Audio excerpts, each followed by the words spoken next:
बिस्मिल्लाहिर्रहमानिर्रहीम। किसी भी इंसाफ और अदल के दफ्तर में सच बोलना सबसे बड़ी ज़रूरत है, लेकिन बदकिस्मती से हमारे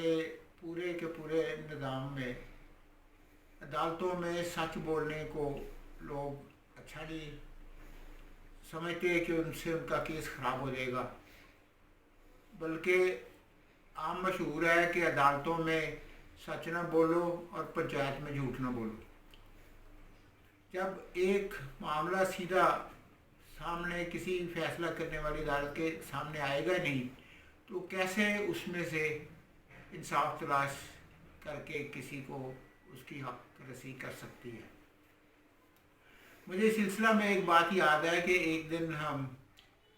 कुछ अफसर तबलीगी जमात के साथ हम जंग जा रहे थे, तो एक वकील साहब भी हमारे साथ हो लिए और वो बड़ी मुश्किल से पहले तो तैयार हुए, और जब वहाँ पर हम जंग में पहुँचे और शाम तक उन्होंने तालीम वगैरह सुनी और अल्लाह के रसूल की बातें सुनी,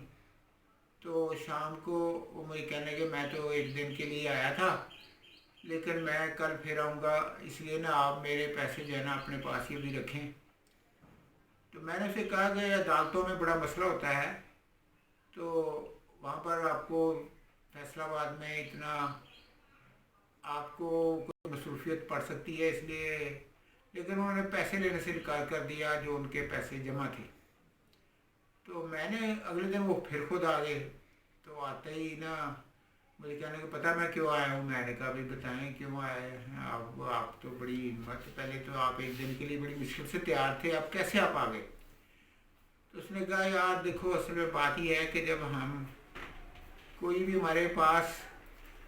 जो है तनसीख निकाह का दावा आता है, तो हम फीस तय करके अपने मुंशी से कहते हैं कि जाओ भाई दावा लिख लो तनसीख निकाह का,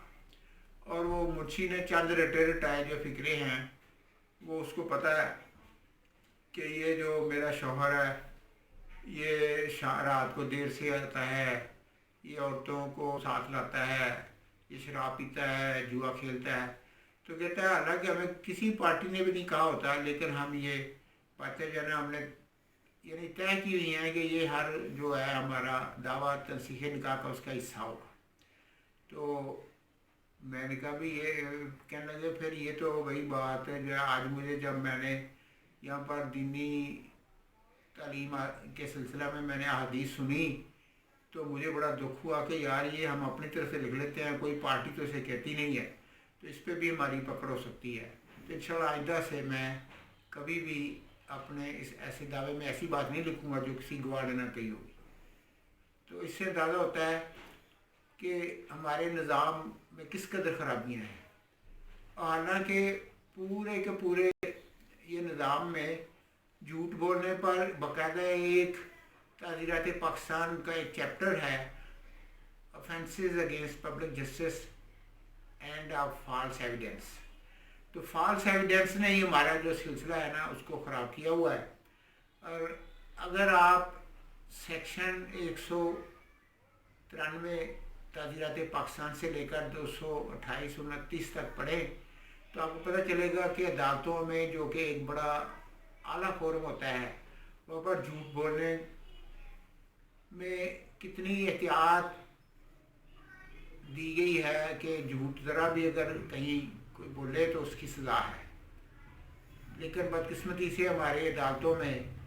और हमारे सिस्टम में इसका कोई असर नज़र नहीं आता, ना ही कभी इस तरह के पर्चे दर्ज होते हैं। इसकी बड़ी वजह ये है कि वकला और जज साहिबान जो हैं वो एक ही यानी अपने आप को समझते हैं कि हम एक ही क्लास से हैं, और अगर हम बेंच और बार के तलकात को इस तरीके से ख़राब करना वो समझते हैं कि अगर कोई एक वकील साहब आते हैं और वो अगर झूठ बोलते हैं तो इस पर या वो उनके जो हैं कोई क्लाइंट झूठ बोलते हैं तो उनको पकड़ करने से हमारा जो है पूरा बेंच और बार का निज़ाम जो है वो तबाह हो जाएगा, और इससे जो है ना ये सिस्टम में किसी ऐसे जज को चलने नहीं दिया जाता जो कि ऐसी छोटी छोटी बातों पर गिरफ्त शुरू कर दे। इस सिलसिले में मैं इंशाअल्लाह ताला आइंदा वीडियो में और इसके तदारक के लिए कुछ बातें बताऊंगा जो कि उन लोगों के लिए ख़ास तौर पर फ़ायदेमंद होगी जो सच की बुनियाद पर अपने केस को चलाना चाहते हैं। शुक्रिया।